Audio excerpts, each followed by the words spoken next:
नमस्कार, 5 की पंचायत में आपका स्वागत है। मैं हूं प्रखर श्रीवास्तव।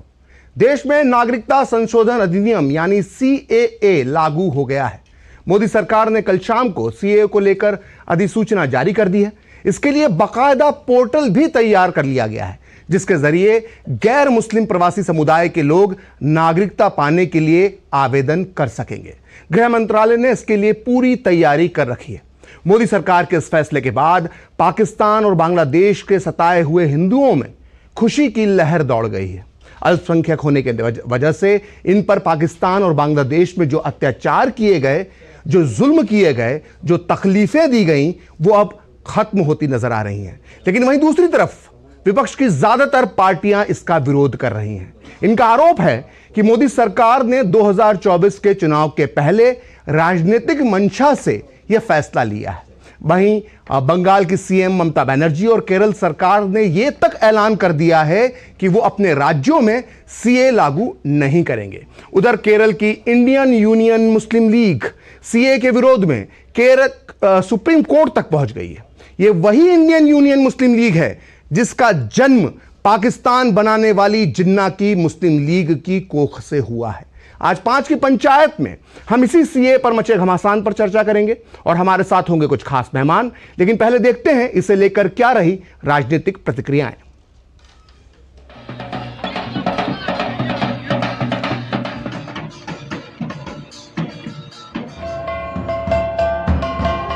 हमने कहा था कि हम सीए लाएंगे जो हमारे बांग्लादेश और पाकिस्तान से हिंदू, सिख, बौद्ध, जैन भाई बहन आए हैं, उनको नागरिकता देंगे।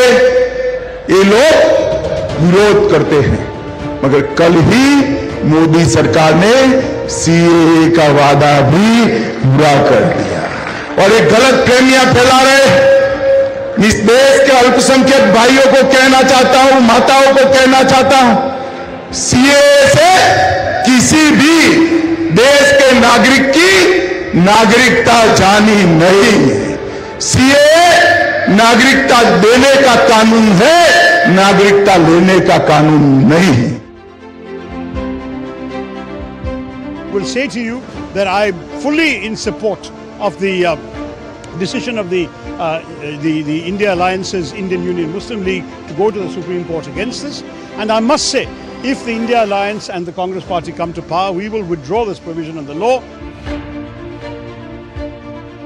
যে কে রুলসটা কালকে কেন্দ্রীয় সরকার ঘোষণা করেছে, আদৌ এটা বৈধ কিনা আমার সন্দেহ আছে।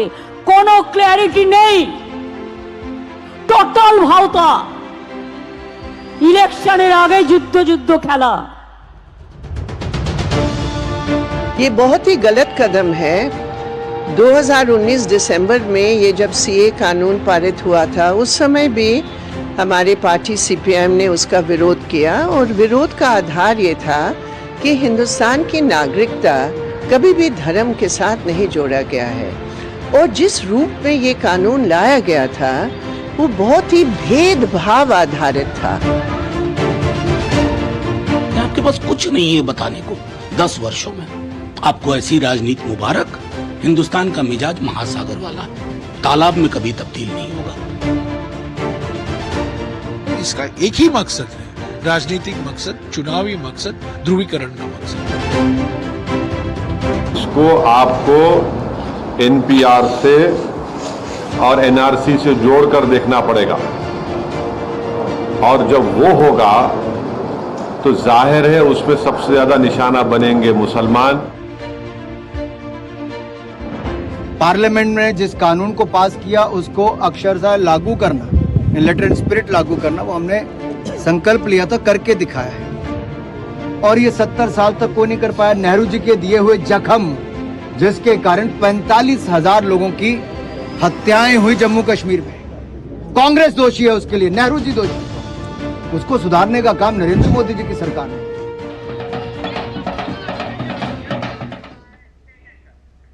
तो ये तो थी राजनीतिक प्रतिक्रियाएं और इस पर हम चर्चा करेंगे, लेकिन उसके पहले देखते हैं कि किस तरह से दिल्ली के मजनू का टीला से लेकर बंगाल के मतुआ समाज के बीच तक और जोधपुर से लेकर भोपाल तक ये हिंदू शरणार्थी किस तरह से जश्न मना रहे हैं।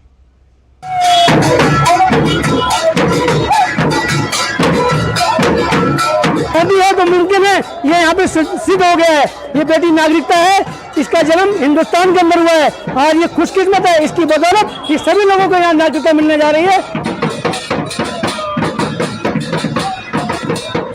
पहले बिल पास हुआ था, इनका नाम हमने नागरिकता है, बड़ी खुशी की बात थी। उसी दिन से हमें भी नागरिकता नहीं मिली, फिर सब लोग हमारे जैसे बोलते हुए नागरिकता नागरिकता तो बड़ा याद कर रहे हैं, लेकिन मिल ही नहीं पाई। आज हमें मिली है, बहुत खुश है। मैं इतने खुश हैं, जो हमें फांसी लगती है ना उसका फंदा निकल जाता है ना, इतने हम खुश हैं।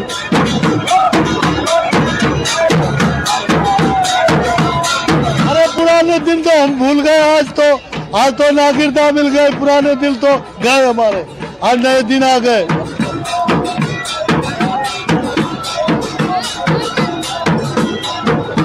वो उन्होंने धर्म के आधार पे मुल्क बांटा गया था, हमको तो मरने के लिए छोड़ा था बस वहाँ पे, और कुछ के लिए नहीं छोड़ा था। हम जो भी दुख झेल कर यहाँ आ गए, लावे रिश्ते, हमारा मुल्क कोई नहीं था, ना यहाँ मुल्क था ना कोई मुल्क नहीं था। अभी जो भारत सरकार ने नागरिकता ला कर दी है तो हमारे लिए बहुत गौरव की बात है। तो आपने देखा कि सीए लागू होने के बाद एक तरफ जश्न है तो दूसरी तरफ विपक्षी पार्टियां नाराज दिख रही हैं। सीए का ये सारा घमासान किस मोड़ पर खड़ा है, इस पर बात करने के लिए हमारे साथ मौजूद हैं कुछ खास मेहमान। हमारे साथ जुड़ चुकी हैं बीजेपी की प्रवक्ता नीति जैन, इसके अलावा हमारे साथ मौजूद हैं तारिक खान जो प्रवक्ता हैं समाजवादी पार्टी के, साथ ही हमारे साथ मौजूद हैं राजनीतिक विश्लेषक सैयद जब्बाद, और वहीं अवधेश कुमार जी वरिष्ठ पत्रकार भी हमारे साथ जुड़ चुके हैं। आप सभी का 5 की पंचायत में बहुत बहुत स्वागत है। नीति जी, मेरा पहला सवाल आपसे है, क्योंकि विपक्षी पार्टियां ये लगातार आरोप लगा रही हैं कि 2024 के चुनाव के ठीक पहले ही ये जो अधिसूचना सीए को लेकर क्यों लाई गई है, जबकि 2019 में संसद ने इसे पास कर दिया था। इसलिए आरोप लगाया जा रहा है कि चुनावी फायदे के लिए इस कानून को, इस सीए को वापस से लाया गया है। अपोजिशन का तो काम रह गया हर चीज को चुनाव से जोड़कर देखने का। हमारे देश में हर साल कितने चुनाव होते हैं, उस चक्कर में तो हम कुछ काम ही नहीं कर पाएंगे। ये जो सीएए है, ये हम लोगों का जो पार्लियामेंट से पास हुआ था और इसको लागू करने का काम था, उसकी नोटिफिकेशन अभी आ गई है। ऐसा थोड़ी है कि चुनाव आ रहा है तो गवर्नमेंट जो है वो काम करना छोड़ देगी। जो काम होने हैं वो समय से किए जाते हैं, और वो काम जो होने, मतलब ये सीएए तो हम लोगों ने बहुत पहले से बोला था कि ये लागू होना है, और उसकी नोटिफिकेशन अभी आ गई है। इसको चुनाव से जोड़कर देखने का कोई नजरिया इसमें है नहीं। ठीक है, हमारे साथ तारिक खान भी हैं जो समाजवादी पार्टी के प्रवक्ता हैं, और हमने देखा कि लगातार विपक्षी पार्टियां इसका विरोध कर रही हैं सीए का, और खासकर समाजवादी पार्टी की जो प्रतिक्रियाएं आ रही हैं, अगर मैं एसटी हसन साहब की बात करूं तो उन्होंने कहा है कि सिर्फ पाकिस्तान और बांग्लादेश के हिंदुओं को ही क्यों शरणार्थी का दर्जा दिया जा रहा है, नागरिकता दी जा रही है, क्या वहां के शिया मुसलमान भी जो हैं वो पीड़ित हैं, उन्हें भी नागरिकता भारत की क्यों नहीं देना चाहिए, इस तरह के बयानबाजी की जा रही है। क्या वजह है इसकी, तारिक साहब?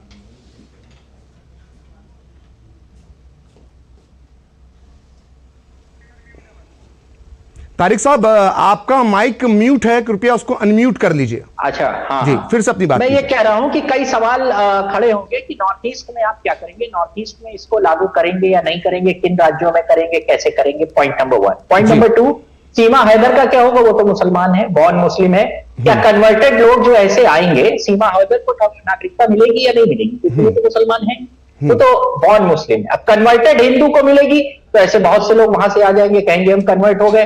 तो हमारे यहाँ जनसंख्या जो है भारत की वो लगभग 2-3 करोड़ है। अगर 1-8 करोड़ लोग और आ जाएंगे तो हमारी देश की जनसंख्या पे कुछ फर्क नहीं पड़ेगा। हम लोग वैसे ही जनसंख्या के लिहाज से हम लोग बहुत सही चल रहे हैं, कोई हम लोगों की दुनिया में सबसे ज्यादा जनसंख्या भी नहीं है। ये सब बात बिल्कुल वाजिब है। मैं ये कह रहा हूं कि आपने 85 करोड़ लोगों को आप राशन दे रहे हो और बात कर रहे हो और लोगों को लाने।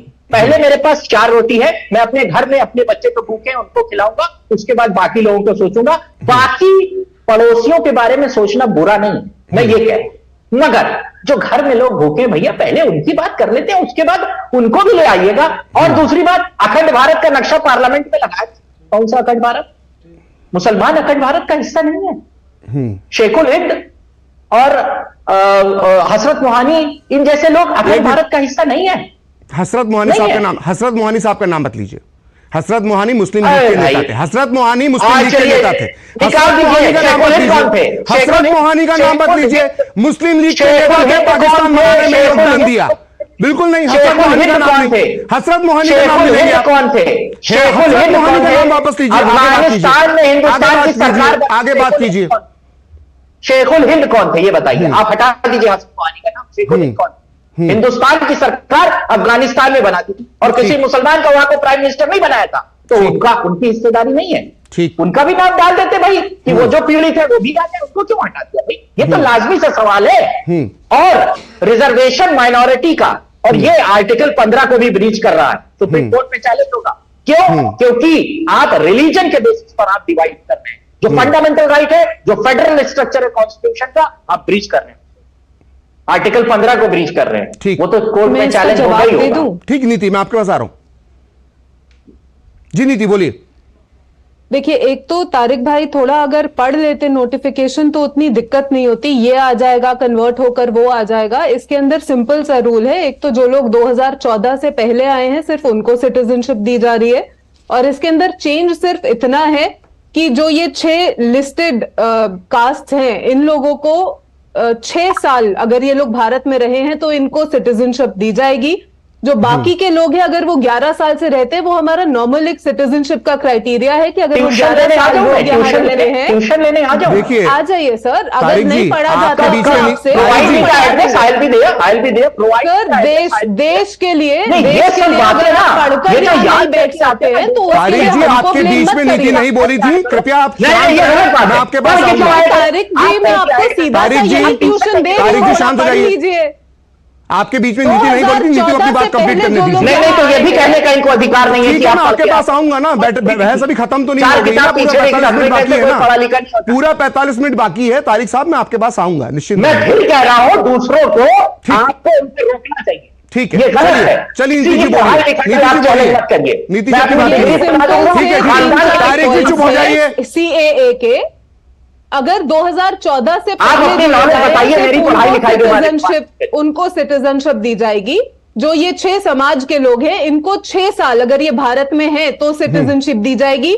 जो बाकी के लोग हैं उनको 11 साल यहाँ रहना होता है। वो हमारा नॉर्मल एक सिटीजनशिप का नॉर्म है। तो ऐसा नहीं है कि किसी से सिटीजनशिप छीनी जा रही है या सबको नहीं दी जा रही है। लेकिन जो लोग रिलीजियस बेसिस पर इन देशों में पाकिस्तान, अफगानिस्तान और बांग्लादेश में जिन लोगों को रिलीजियस रीजन से प्रताड़ित किया जाता है, उनको हम लोग शरण दे रहे हैं, उनको सिटीजनशिप दे रहे हैं। इसके अंदर आप लोगों को या किसी को भी कोई प्रॉब्लम क्यों है? ये आ जाएगा, वो कन्वर्ट होके आ जाएगा, इसका क्या करेंगे? ये आप जितनी मर्जी मनगढ़ंत बातें आप लोग करते रहिए, लेकिन जो नोटिफिकेशन है उसको एक बार ही पढ़ लीजिए तो समझने में थोड़ी आसानी होगी आगे। ठीक है दीदी, अब नॉर्थ ईस्ट में लागू होगा। ठीक है तारिक जी आपके पास मैं आऊंगा। पहले सैयद जब्बात बहुत देर से बातें सुन रहे हैं। सैयद जब्बात, जब आपने पूरी बातें सुनी, समाजवादी पार्टी के नेता की बात सुनी, बीजेपी नेता की बात सुनी, वो बात जो बार बार निकल कर आ रही है कि आखिर पीड़ित हिंदू अगर पाकिस्तान और बांग्लादेश के हैं, इन्हें शरण देने में आखिर किसी को दिक्कत क्यों हो सकती है? जिस तरह से भारत में पूरे मुस्लिमों को सुरक्षा मिली हुई है, अगर कुछ सताए हुए हिंदुओं को बांग्लादेश के जो रहने वाले हैं, पाकिस्तान के रहने वाले हैं, अगर उन्हें यहाँ की नागरिकता मिल जाती है तो किसी को तकलीफ क्यों होना चाहिए?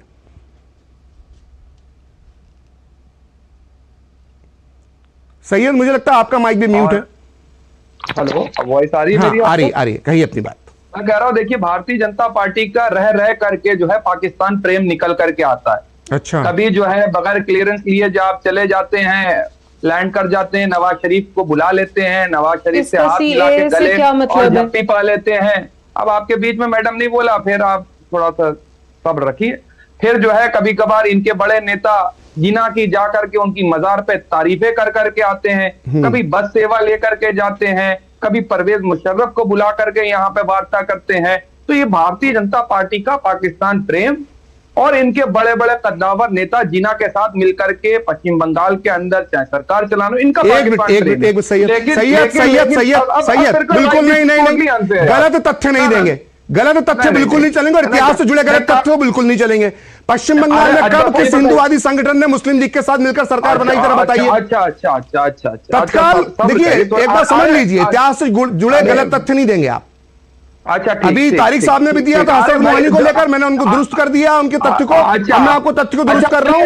बंगाल में कभी किसी हिंदुवादी पार्टी ने मुस्लिम लीग के साथ मिलकर सत्ता नहीं चलाई। आगे बोलिए, आगे बोलिए, गलत तथ्य नहीं देंगे। किसने नारा दिया? क्या इनकलाब जिंदाबाद का नारा किसने दिया? अरे छोड़िए ना, सीए पे आइए। अरे अच्छा सुन लीजिए। अच्छा आप जब हजरत मोहानी के नाम से आपको तकलीफ हो रही क्या? तकलीफ क्या हो रही है? मुस्लिम लीग के नेता थे, पाकिस्तान बनाने में योगदान दिया, पाकिस्तान में उनकी मूर्तियां लगना चाहिए, पाकिस्तान में उनको पूजा जाना चाहिए। 5वीं पंचायत की डिबेट में क्या काम है हसरत मोहानी का? हसरत मोहानी का क्या काम है पाकिस्तान में 5वीं पंचायत की डिबेट में? बात करते हैं हसरत मोहानी का क्या काम है यहाँ पर? सुनिए आप सरकार भाई, जिन लोगों ने गद्दारी की देश से, उनके नाम लिए जाएंगे। बाजार पर जाने वाले लोगों के ऊपर सवाल नहीं करे जाते। सिर्फ गजल लिख सकते थे वो, शेर व शायरी सुनाना है हसरत मोहानी की तो सुना दीजिए। सुनिए यहाँ पर उनकी देशभक्ति की कलई खोल के रख दूंगा मैं, उनकी कलई खोल दूंगा मैं हसरत मोहानी जैसे लोगों की। सुनिए और सब पहले भारतीय जनता पार्टी से सवाल करना। ठीक है ना, आप हसरत मोहानी का नाम मत लाइए, गलत तथ्य मत दीजिए, अपनी बात पूरी कीजिए, अपनी बात पूरी कीजिए, अपनी बात पूरी कीजिए। आऊंगा भी नहीं। ठीक है, अपनी बात पूरी कीजिए। ठीक है, अपनी बात पूरी कीजिए। जिना की मजार पर जाकर के तारीफ और कसीदे पढ़ने वाले कौन लोग थे? भारतीय जनता पार्टी के थे या नहीं थे? बगैर क्लियरेंस लिए नवाज शरीफ तो जिन्होंने जिन्ना की मजार पर कसीदे पढ़े वो राजनीति के हाशिए पर भी चले गए। सैयद ये भी एक कटु सत्य है कि जिन नेताओं ने जिन्ना की मजार पर उनकी कसीदे पढ़े थे वो राजनीतिक तौर पर हाशिए पर भी चले गए। नवाज शरीफ क्या जाना बगैर क्लियरेंस लिए जाकर के अपनी दावतें उड़ाना और हाथ मिला के गले मिलकर रखाना, ये किसने करा करके? ये पाकिस्तान प्रेम नहीं था? ठीक है, अब ये बताइए तो सीए का विरोध आप क्यों कर रहे हैं? दूसरी बात, हिंदुओं को नागरिकता देने का विरोध क्यों कर रहे हैं, इस पर मैं आपसे जानना चाहता हूं सैयद। सुनिए जी, सुनिए पूरी बात, आप पूरी मुकम्मल तौर पर देखिए, पूरा चुनावी स्टैंड को समझिएगा। जब CAA का कानून ये लेकर के आए, दिल्ली विधानसभा के अंदर चुनाव हो रहे थे, माननीय गृह मंत्री जी ने ये कहा बाबरपुर विधानसभा में खड़े होकर कि बटन इतना जोर से दबाना कि करंट जो है शाहीन बाग को जाके लगे, और मुंह की खाई इन्होंने, और दिल्ली विधानसभा का चुनाव ही हारे और उसके बाद ठंडे बस्ते में डाल दिया। लास्ट में अभी जो नोटिफिकेशन जारी करा, इन्होंने क्या उसमें तथ्य दिया? वो कोरोना काल आ गया था, उसकी वजह से देरी हुई, डिले हुआ और चीजें हुई। लेकिन बेगैरती देखो भारतीय जनता पार्टी के है, तमाम देशवासियों के लोग पहचानो ऐसे बहरूपियों को। अरे आपको दिक्कत क्या है वो तो बताइए। हमने करा देर सवेर आप गिनवाते जा रहे हो, जो एक टेक्निकल डिफिकल्टी थी वो क्या? आपको दिक्कत क्या है सीए से ये बताइए। उत्तर प्रदेश सभी उनकी उधर की आप बातें कर रहे हो, सर सीए से दिक्कत क्या है वो एक लाइन में बता दीजिए तो उसका जवाब मैं भी वही पूछ रही है, मैं भी वही पूछ रहा हूँ, सीए से दिक्कत क्या है आपको? बिल्कुल बता रहा हूं। क्या आपको दिक्कत है कि पीड़ित हिंदुओं को अगर भारत की नागरिकता मिल जाएगी, जो इस्लामिक कट्टरपंथियों द्वारा पाकिस्तान में सताए जा रहे हैं, ऐसे बेबस हिंदुओं को अगर भारत की नागरिकता मिल जाएगी तो क्या सैयद जब्बार को दिक्कत होना चाहिए? अरे सुन लीजिएगा जी, अरे यहाँ पर दलितों के साथ प्रताड़ना हो रही है। ठीक है, यहाँ के ठीक है, आपको मालूम है, आपको मालूम है, आप सैयद एक मिनट, सैयद एक मिनट, यहाँ के अल्पसंख्यकों से कोई मोहब्बत नहीं। सैयद एक मिनट, यहाँ के अल्पसंख्यकों के लिए भी हमारी सरकार काम कर रही है, आप लोगों ने कुछ नहीं किया था। आप लोगों ने ना मेजोरिटी के लिए ना माइनॉरिटी के लिए काम तो हम ही कर रहे हैं। सैयद आपको ये आंकड़ा नहीं मालूम है, प्रदेश को आग लगा दिया और यहाँ पर आकर के पाकिस्तान के माइनॉरिटी से बड़ी मोहब्बत हो रही है।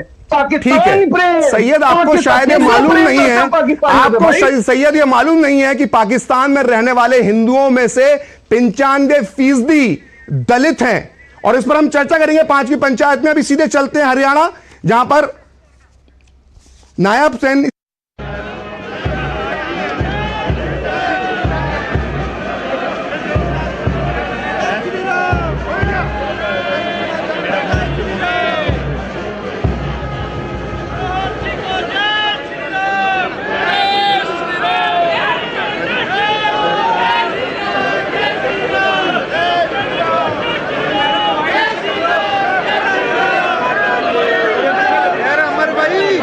देख सकते हैं, सीधी तस्वीरें हरियाणा के राजभवन से आ रही हैं, जो हरियाणा के राज्यपाल बंडारू दत्तात्रेय हरियाणा के नए सीएम नायब सिंह सैनी को शपथ दिलाने वाले हैं, और पूर्व मुख्यमंत्री निवर्तमान मुख्यमंत्री मनोहर लाल खट्टर भी यहां पर मौजूद हैं। नायब सिंह सैनी बीजेपी के कद्दावर नेता हैं। आज सुबह ही हरियाणा के निवर्तमान मुख्यमंत्री मनोहर लाल खट्टर ने इस्तीफा दिया था जिसके बाद नायब सिंह सैनी को बीजेपी विधायक दल ने अपना नेता सर्वसम्मति से चुन लिया और अब वो पल आ गया है जब नायब सिंह सैनी हरियाणा के 15वें मुख्यमंत्री के तौर पर शपथ ले गए। माननीय राज्यपाल महोदय ने अनुमति प्रदान कर दी है, अतः इस समारोह की कार्यवाही आरंभ की जाती है।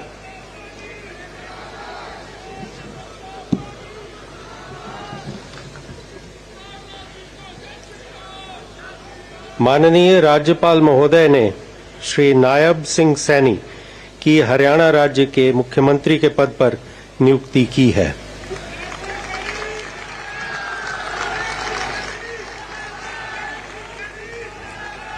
अब मैं श्री नायब सिंह सैनी जी से निवेदन करता हूं कि वे पद एवं गोपनीयता की शपथ ग्रहण करने के लिए पधारें।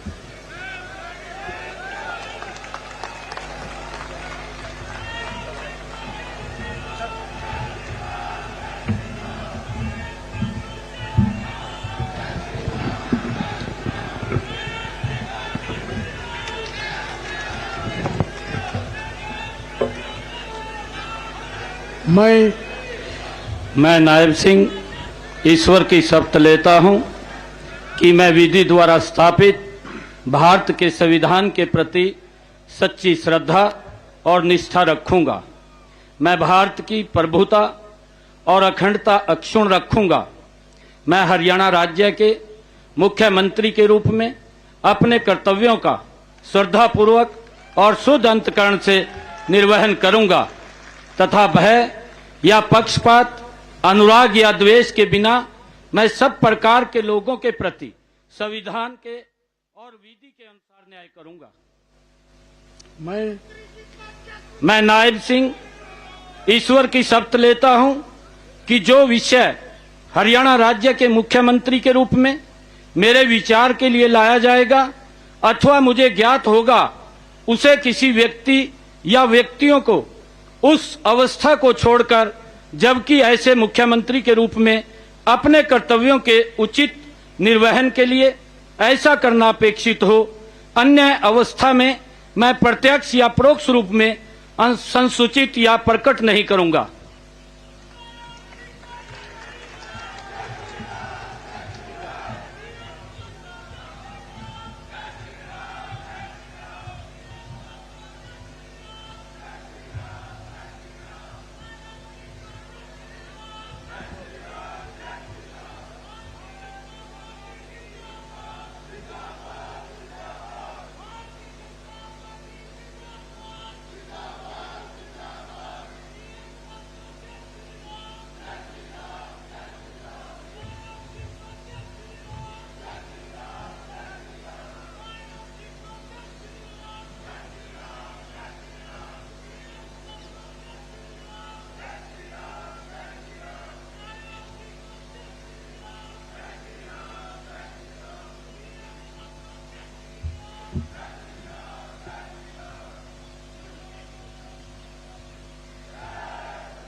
माननीय राज्यपाल महोदय ने आदरणीय मुख्यमंत्री जी के परामर्श पर श्री कंवर पाल की हरियाणा राज्य के मंत्री के पद पर नियुक्ति की है।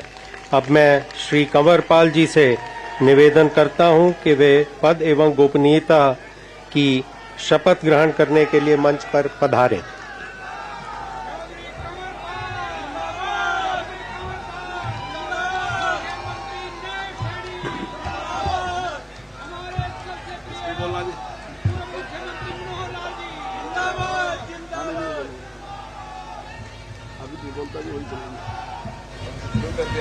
ना देना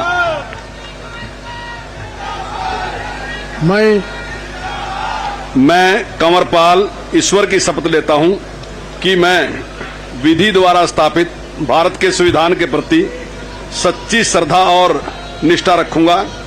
मैं भारत की प्रभुता और अखंडता अक्षुण्ण रखूंगा। मैं हरियाणा के राज्य के मंत्री के रूप में अपने कर्तव्यों का श्रद्धा पूर्वक और शुद्ध अंतकरण से निर्वाह करूंगा तथा भय या पक्षपात, अनुराग या द्वेष के बिना मैं सब प्रकार के लोगों के प्रति संविधान के और विधि के अनुसार न्याय करूंगा।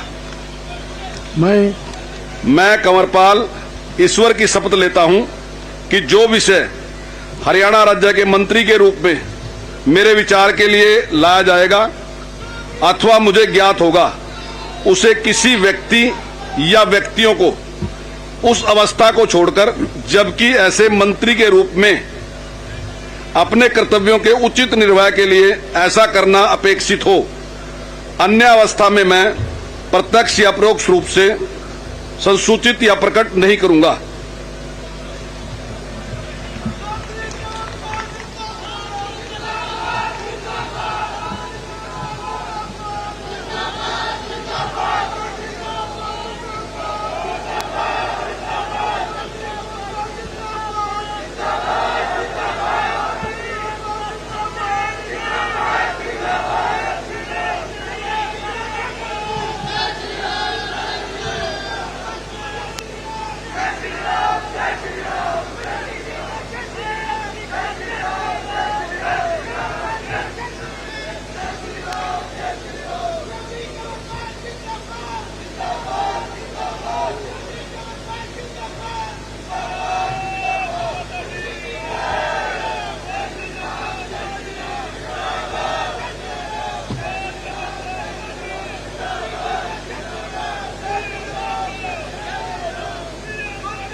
माननीय राज्यपाल महोदय ने आदरणीय मुख्यमंत्री जी के परामर्श पर श्री मूलचंद शर्मा की हरियाणा राज्य के मंत्री के पद पर नियुक्ति की है। अतः मैं श्री मूलचंद शर्मा जी से निवेदन करता हूं कि वे पद एवं गोपनीयता की शपथ ग्रहण करने के लिए मंच पर पधारें।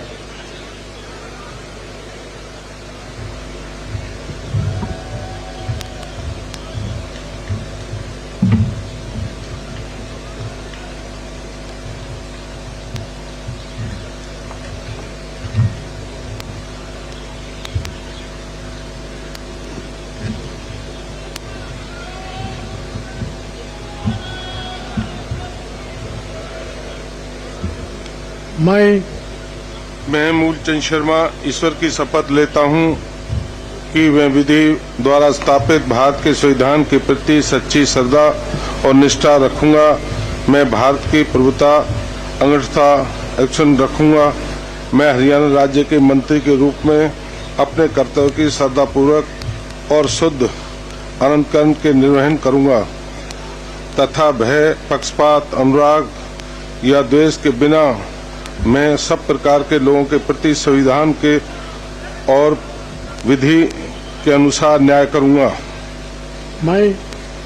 मैं मूलचंद शर्मा ईश्वर की शपथ लेता हूं कि जो कि विषय हरियाणा राज्य के मंत्री के रूप में मेरे विचार के लिए लाया जाएगा या मुझे ज्ञात होगा, उसे किसी व्यक्ति या व्यक्तियों को उस अवस्था को छोड़कर, जबकि ऐसे मंत्री के रूप में मैं अपने कर्तव्यों के उचित निर्वहन के लिए ऐसा करना अपेक्षित हो, अन्य अवस्था में मैं प्रत्यक्ष अपरोक्ष रूप में सूचित या प्रकट नहीं।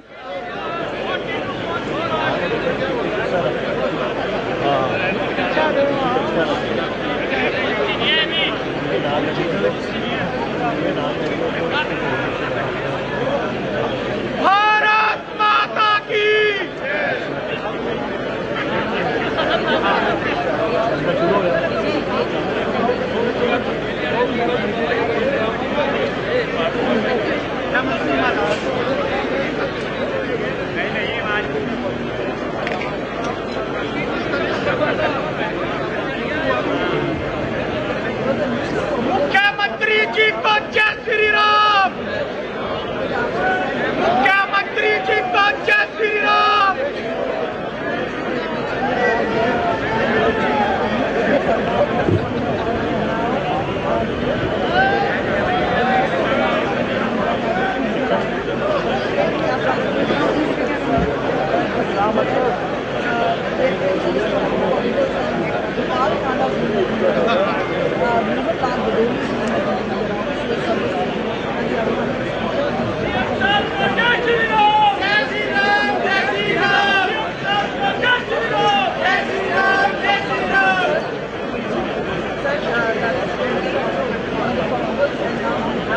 माननीय राज्यपाल महोदय ने आदरणीय मुख्यमंत्री जी के परामर्श पर श्री रणजीत सिंह की हरियाणा राज्य के मंत्री के पद पर नियुक्ति की है। अब मैं रणजीत सिंह जी से निवेदन करता हूँ कि वे पद एवं गोपनीयता की शपथ ग्रहण करने के लिए मंच पर पधारें।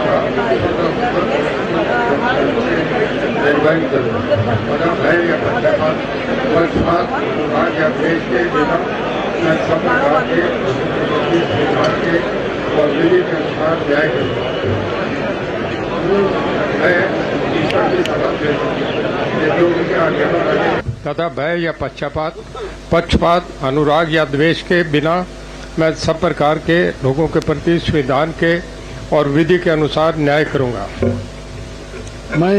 मैं ईश्वर की शपथ लेता हूं कि जो विषय हरियाणा राज्य के मंत्री के रूप में मेरे विचार के लिए लाया जाएगा अथवा मुझे ज्ञात होगा, उसे किसी व्यक्ति या व्यक्तियों को उस अवस्था को छोड़कर जबकि ऐसे मंत्री के रूप में अपने कर्तव्यों को उचित निर्वहन के लिए ऐसा करना अपेक्षित हो, अन्य अवस्था में मैं प्रत्यक्ष या परोक्ष रूप से संसूचित या प्रकट नहीं करूंगा।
मुख्यमंत्री जी को जय श्री राम। जय श्री राम।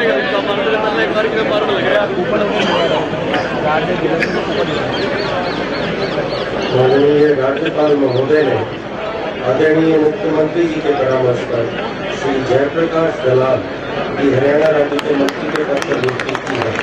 अगर मैं श्री जयप्रकाश दलाल जी से निवेदन करता हूँ कि वे पद एवं गोपनीयता की शपथ ग्रहण करने के लिए मंच पर पधारें।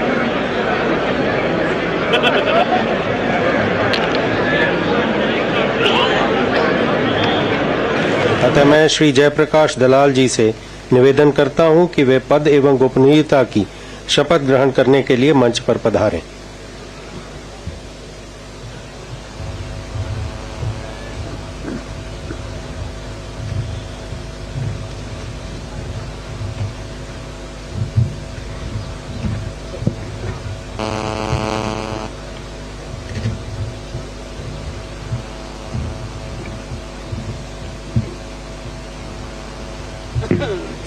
मैं जयप्रकाश दलाल ईश्वर की शपथ लेता हूं कि मैं विधि द्वारा स्थापित भारत के संविधान के प्रति सच्ची श्रद्धा और निष्ठा रखूंगा।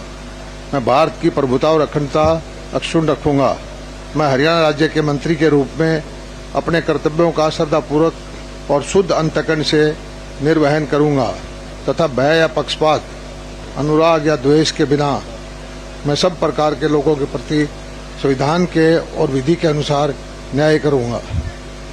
मैं जयप्रकाश दलाल ईश्वर की शपथ लेता हूं कि जो विषय हरियाणा राज्य के मंत्री के रूप में मेरे विचार के लिए लाया जाएगा अथवा मुझे ज्ञात होगा, उसे किसी व्यक्ति या व्यक्तियों को उस अवस्था को छोड़कर, जबकि ऐसे मंत्री के रूप में अपने कर्तव्यों के उचित निर्वहन के लिए ऐसा करना अपेक्षित हो, अन्य अवस्था में मैं प्रत्यक्ष अपरोक्ष रूप में संसूचित या प्रकट नहीं करूंगा।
माननीय राज्यपाल महोदय ने आदरणीय मुख्यमंत्री जी के परामर्श पर डॉक्टर बनवारी लाल की हरियाणा राज्य के मंत्री के पद पर नियुक्ति की है।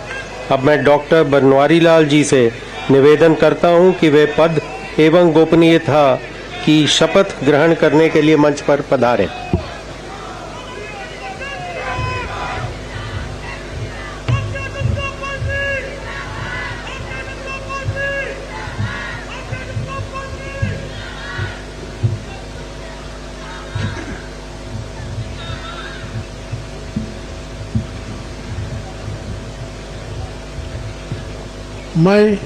मैं डॉक्टर बनवारी लाल ईश्वर की शपथ लेता हूं कि मैं विधि द्वारा स्थापित भारत के संविधान के प्रति सच्ची श्रद्धा और निष्ठा रखूंगा। मैं भारत की प्रभुता और अखंडता अक्षुण्ण रखूंगा। मैं हरियाणा राज्य के मंत्री के रूप में अपने कर्तव्यों का श्रद्धापूर्वक व शुद्ध अंतःकरण से निर्वहन करूंगा तथा भय या पक्षपात, अनुराग या द्वेष के बिना मैं सब प्रकार के लोगों के प्रति संविधान के और विधि के अनुसार न्याय करूंगा।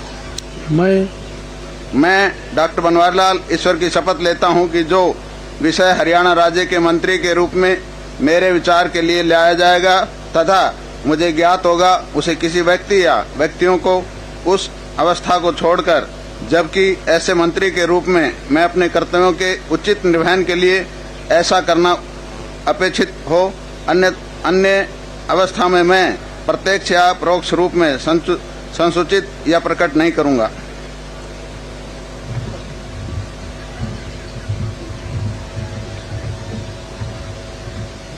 तो ये डॉक्टर बनवारी लाल थे, जो हरियाणा बीजेपी के कद्दावर नेता हैं और बवाल विधानसभा क्षेत्र से ये विधायक हैं और निवर्तमान खट्टर सरकार में भी ये मंत्री थे। और इस तरह हम देख सकते हैं कि जो हरियाणा की में नई सरकार बन रही है नायब सिंह सैनी के नेतृत्व में, उसमें अब तक 5 मंत्री नायब सिंह सैनी के अलावा अब शपथ ले चुके हैं, जिनमें चौधरी कंवर पाल हैं, जो यमुनानगर से विधायक हैं, धाकड़ नेता हैं। इसके अलावा बल्लभगढ़ के विधायक मूलचंद शर्मा ने शपथ ली है। रणजीत सिंह चौटाला, जो चौटाला परिवार से आते हैं, रानिया से विधायक हैं, निर्दलीय विधायक हैं, उन्होंने भी शपथ ली है। इसके अलावा लोहारू के विधायक जयप्रकाश दलाल ने भी मंत्री पद की शपथ ली है। और 5वें नंबर पर डॉक्टर बनवारी लाल, जो बवाल से विधायक हैं, 2014 में भी वो विधायक रह चुके थे, 2019 में भी वो विधायक हैं, बीजेपी के कद्दावर नेता माने जा सकते हैं। तो इस तरह से नायब सिंह सैनी के नेतृत्व में हरियाणा में नई बीजेपी सरकार का गठन हो रहा है। मंत्री शपथ ले रहे हैं, राज्यपाल बंडारू दत्तात्रेय उन्हें शपथ दिला रहे हैं। नायब सिंह सैनी के अलावा 5 अन्य मंत्री अब तक शपथ ले चुके हैं। डॉक्टर बनवारी लाल ने अभी शपथ ली है, वो बावल से विधायक हैं, 2014 में भी यहीं से चुनाव जीते थे, 2019 में भी। माननीय राज्यपाल महोदय की अनुमति से आज के समारोह की कार्यवाही समाप्त की जाती है। आप सभी से अनुरोध है कि राष्ट्रगान के लिए अपने अपने स्थान पर खड़े हों। तदोपरांत आप सभी जलपान के लिए आमंत्रित हैं।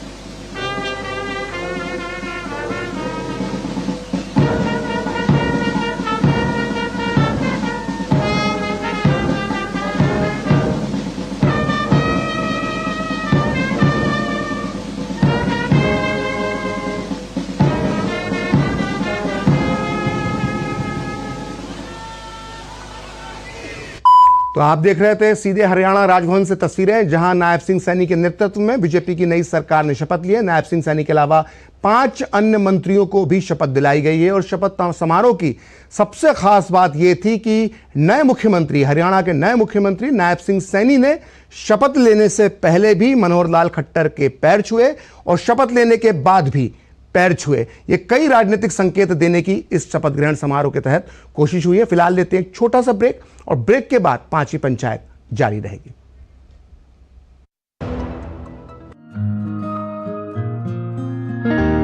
धुएं चूल्हे से जिसने छुड़ाया नाता, जोड़ा है सेहत और सम्मान से, मैं उनका परिवार हूं। झंझटों और तकलीफों से जिसने मुक्त किया, 10 करोड़ से अधिक बहनों को उज्जवल किया, मैं उनका परिवार हूं। युद्ध में भी जो नहीं झुका, जब बढ़ी विश्व में 300% महंगाई, तो बहनों की ढाल बन खड़ा रहा, मैं उनका परिवार हूं। सालों में जिसने काया पलट दी देश की, 300 रुपए की सब्सिडी देकर मेरा बोझ संभालता है, मैं उनका परिवार हूं। बस 503 रुपए में आया है आज मेरा उज्ज्वला सिलेंडर, क्योंकि हम मोदी का परिवार हैं। मेरा भारत, मेरा परिवार।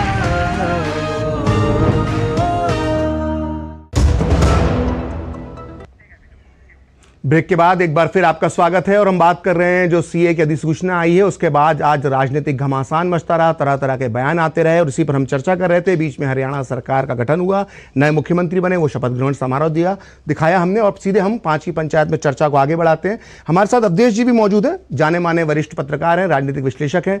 अवधेश जी, आपने सुना होगा बहस में तमाम तरह की बातें हो रही थी, तारिक साहब का अपना पक्ष था, बीजेपी की नीति जैन अपनी बात कह रही थी, लेकिन एक राजनीतिक विश्लेषक के तौर पर आपको क्या नजर आता है कि ये विरोध क्यों हो रहा है और क्या इस विरोध को करने से विपक्षी पार्टियों को कोई लाभ होगा?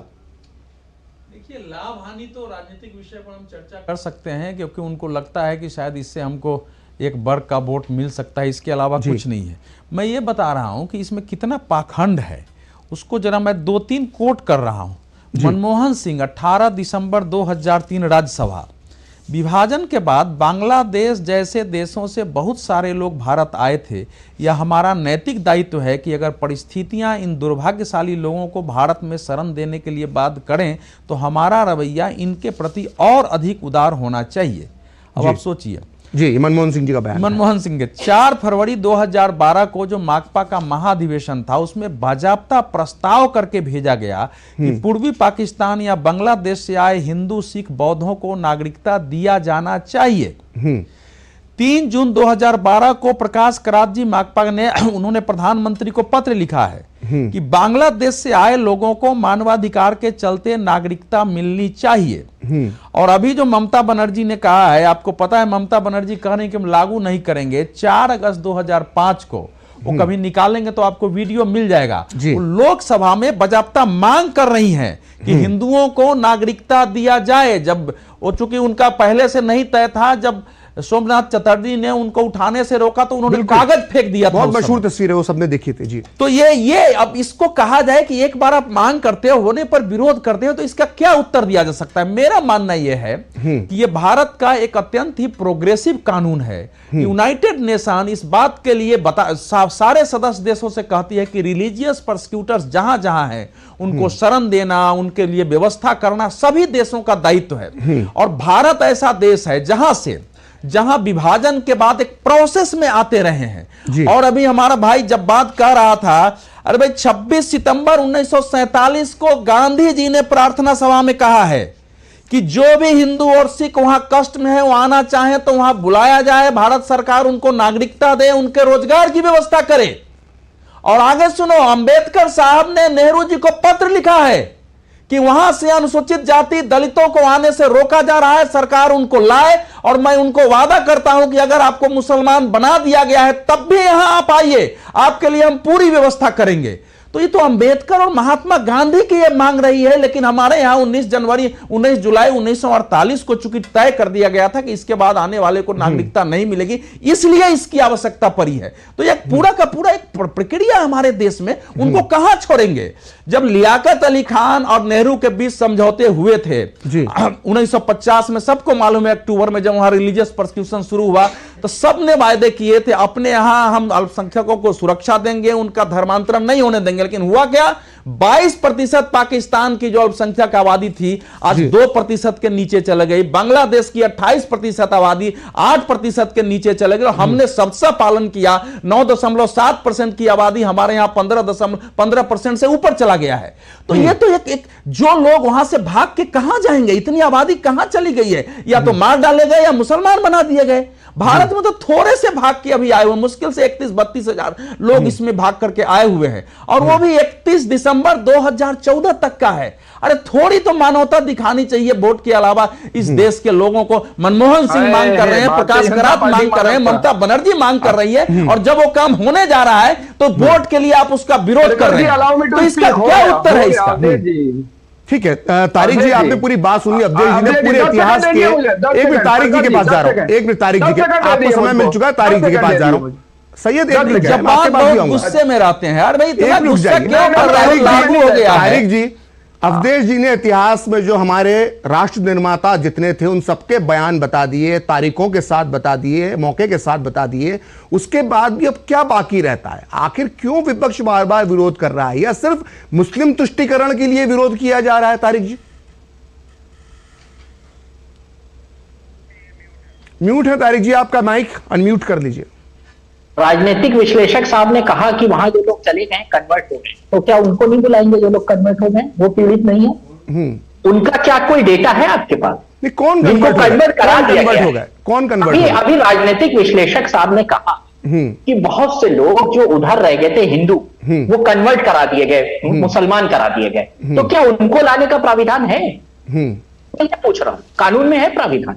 उनकी क्या गलती? मान लेते हैं वो फोर्सफुली हुए या फोर्सफुली नहीं, हम लोग मांग करेंगे, चाहते हैं तो मांग करेंगे कि अगर वो परिवर्तित होकर अगर आना चाहते हैं यहाँ तो उनके लिए मांग करेंगे। तारिक जी अपनी बात पूरी कीजिए। तारिक जी बात तारिक जी अपनी बात तारिक जी अपनी बात कीजिए। क्या है यार, आप लोग बड़े वरिष्ठ लोग हैं, स्टूडियो में बैठे, अब सुनिए बात। अब वो कन्वर्ट करा दिया, वहां कन्वर्ट हो गए, उनको लाने का कोई प्राविधान है? कुछ है? क्यों आपके लिए तो वहां मुसलमान हो गए, अब यहां हिंदू। इसलिए मैं कहता हूं कि अखंड भारत का मतलब यह था कि उस वक्त में जो लोग पीड़ित हुए थे, और मनमोहन सिंह ने यह कहा था कि जो लोग वहां पर प्रताड़ित थे उनको लाया, हिंदू मुसलमान की बात नहीं की थी। आपने पोलराइजेशन के लिए उसमें वर्ड दिया हिंदू मुसलमान, क्या जरूरत थी डालने की भाई? अब उसमें तमाम मसले हैं, बांग्लादेश का मसला है, बंगाल के का लिए तो मसला है, आप तमाम मसले हैं। अपोज कर रहे हैं, इसको डालकर पोलराइजेशन आप कर रहे हैं, हम नहीं कर रहे हैं। आगे बढ़िए, थोड़ा सा एक कदम आगे तर्कों के आधार पर डिबेट नहीं हो सकता है। मैं किसी के बीच में नहीं बोल रहा हूं।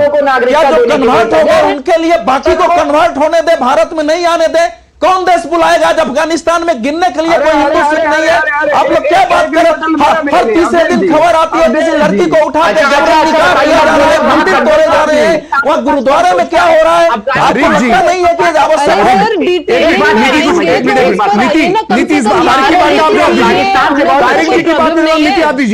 नीति आप दीजिए तारीख की बात का जवाब। ये कुतर्क जो ये लेकर आ रहे हैं हर चीज में, ये हो जाएगा तो वो हो जाएगा तो, अरे हम डिटेलिंग में भी जाएंगे सर। आप हमको ये बताइए कि सीएए से आपको कोई प्रॉब्लम नहीं है, उसके बाद हम आते हैं इसका क्या होगा, जो कन्वर्ट हो गए, जो वहां से आए, उसकी सारी डिटेलिंग नोटिफिकेशन के अंदर दी हुई है। लेकिन पहले एक स्टेटमेंट तो दीजिए कि हम लोग सीएए को, हम लोग उसके अगेंस्ट नहीं है, वो आपसे बोला नहीं जा रहा। आप उसके अंदर हर तरीके का कुतर्क लेकर आ रहे हैं, ऐसा हो जाएगा फिर वैसा हो जाएगा फिर इसका क्या होगा। सर सीएए एक सिंपल सा कानून है कि जो लोग वहां प्रताड़ित हैं उनको यहां बुलाकर सिटीजनशिप दी जा रही है, 2014 से पहले के लोगों को दी जा रही है, और जो लोग 6 साल से यहां पर है उन लोगों को सिटीजनशिप दी जा रही है। अब उसके अंदर आप जितने मर्जी तर्क लगा लीजिए, और इसमें पोलराइजेशन आप लोग कर रहे हैं, हम नहीं कर रहे हैं। जो लोग पहले बोलते थे कि ये प्रावधान होना चाहिए, आज वो उसको अपोज कर रहे हैं। क्यों? तो पोलराइजेशन और अपीजमेंट की पॉलिटिक्स कौन कर रहा है? हम तो शुरू से कहते आए हैं कि हम लोग ये करेंगे, हमारे तो मैनिफेस्टो में था, हमने कर दिया। तो हमारी तरफ से ना ये चुनावी मुद्दा हुआ और ना ये पोलराइजेशन का मुद्दा हुआ। ये इस कॉज में जो संविधान के निर्माता थे वो मानते थे, हमने कहा हम करेंगे, हमने कर दिया। जी सैयद बताएं। प्रखर भाई, इन्होंने कहा कि हमने अपने मैनिफेस्टो में वादा करा था, वादा तो 2 करोड़ रोजगार का भी करा था, 15-15 लाख रुपए देने का भी वादा कर रहे थे। सर जो कर दिया उसके ऊपर बोलो ना, और वो भी आपकी समझ का फेर है। कहीं मैनिफेस्टो में हो तो वो भी दिखा दो, वो आपकी समझ का फेर है। इतना बड़ा क्या झूठा भारतीय जनता पार्टी के हमने 370 हटा दिया, हमने वुमेन रिजर्वेशन कर दिया, हमने 3 तलाक हटा दिया। आप लोगों की जो दिक्कतें हैं वो हमें पता है, लेकिन जो इस देश के लिए सही है वो बीजेपी करती रही है और आगे भी करती रहेगी। आप लोगों के पास कोई मुद्दा नहीं है सीएए के अगेंस्ट जाने का, जैसे आपके पास कोई मुद्दा नहीं था बाकी के भी किसी चीज के अगेंस्ट जाने का। ठीक है, मैं आप दोनों को रोकूंगा, समय का अभाव है। अध्यक्ष जी, आपने सारे बड़े नेताओं के जो राष्ट्र निर्माता थे उनके बयान बताए। एक बयान मेरे पास भी है राम मनोहर लोहिया जी का, और तारिक खान के लिए बहुत महत्वपूर्ण है क्योंकि राम मनोहर लोहिया की नीतियों पर चलने की बात करती है समाजवादी पार्टी। उन्होंने एक बार कहा था लोहिया जी ने कि मैं इस बात का विरोध करता हूं कि हमें पाकिस्तान के हिंदुओं की परवाह नहीं करना चाहिए क्योंकि वे पाकिस्तानी नागरिक हैं। पाकिस्तान के हिंदू भले ही वो पाकिस्तान के नागरिक हैं, लेकिन उनकी रक्षा करना हमारा कर्तव्य है, जैसे हम भारतीय मुसलमानों और हिंदुओं की रक्षा करते हैं। तो अवधेश जी, ये तो ही इतिहास की बात। कंक्लूडिंग रिमार्क मैं आपसे लेना चाहूंगा अवधेश जी, अभी ममता जी और केरल की सरकार का बयान आया है कि वो बंगाल में और केरल में जो है वो सीए को लागू नहीं होने देंगे, जबकि सीए जो है वो एक तरह से केंद्रीय कानून है और राज्य सरकारों की बाध्यता है कि उसे लागू करें। तो ये सिर्फ चुनावी स्टंट या पॉलिटिकल स्टंट है या इसके पीछे कोई ठोस वजह भी है अवधेश जी? नहीं, देखिए चुनावी स्टंट तो है ही है। चुनावी स्टंट से ज्यादा यह भारत के लिए बहुत अनफॉर्चुनेट है कि एक मुख्यमंत्री जो संविधान की शपथ लेती है, केंद्रीय विषय है, आप कैसे लागू नहीं करेंगे? क्या आप कलेक्टर को रोकेंगे ये देने से? ये क्या हो रहा, हमारे देश में हो क्या रहा है? और ये ममता बनर्जी से क्या किसी से केरल की सरकार से पूछा जाना की शर्म नहीं आती है? आपने खुद मांग किया था। देखिए सीएए केवल और केवल जैसे बता दिया गया है कि 31 दिसंबर 2014 तक आए हुए गैर मुस्लिम 5 जो है हिंदू, सिख, जैन, बौद्ध, पारसी और ईसाई 6 के लिए है। इसके अलावा यह कानून किसी पर लागू नहीं होता है, यह किसी को रोकना नहीं है। इससे इतना ही है इसका, जिसको भी नागरिकता चाहिए 1955 के अधिनियम के तहत वो आवेदन करेगा, उसकी अर्हता पूरी होगी, उसको मिलेगा। इसमें किसी के निकालने की भी बात नहीं है, ये पूरा झूठ फैलाया जा रहा है। लेकिन संविधान की शपथ लेने वाले लोग अगर झूठ फैला रहे हैं तो इसका उत्तर तो जनता को देना ही होगा कि इस देश में झूठ बहलाकर के मुसलमानों के वोट के लिए मुसलमानों को बरगलाकर कब तक भारत की राजनीति की जाएगी। ठीक है, ठीक है, समय का अभाव है, हमें इस बहस को, इस चर्चा को यहीं विराम देना होगा। आप सभी मेहमानों का बहुत बहुत धन्यवाद। दीप्ति जैन, बीजेपी, आपका बहुत धन्यवाद। अवधेश जी, आपका भी बहुत बहुत धन्यवाद। तारिक खान साहब, आपका भी बहुत बहुत धन्यवाद। और सैयद जव्वाद साहब, आपका भी बहुत बहुत शुक्रिया। तो 5 की पंचायत में आज जो बहस चल रही थी उसको करने का मकसद यही था कि हम ये स्थिति लोगों के सामने साफ होना चाहिए कि जो सीए कानून है, इसे लेकर जो भ्रम फैलाया जाता है, दरअसल ये नागरिकता लेने का कानून नहीं है, बल्कि पीड़ितों को नागरिकता देने का कानून है। राजनीति अपनी जगह पर है, लेकिन ऐसे मुद्दों पर राजनीति नहीं होना चाहिए। अगर होती भी है तो कम से कम आम जनता के बीच भ्रम की स्थिति उत्पन्न नहीं की जाना चाहिए। तो फिलहाल 5 की पंचायत में इतना ही। आप देखते रहिए डीडी न्यूज।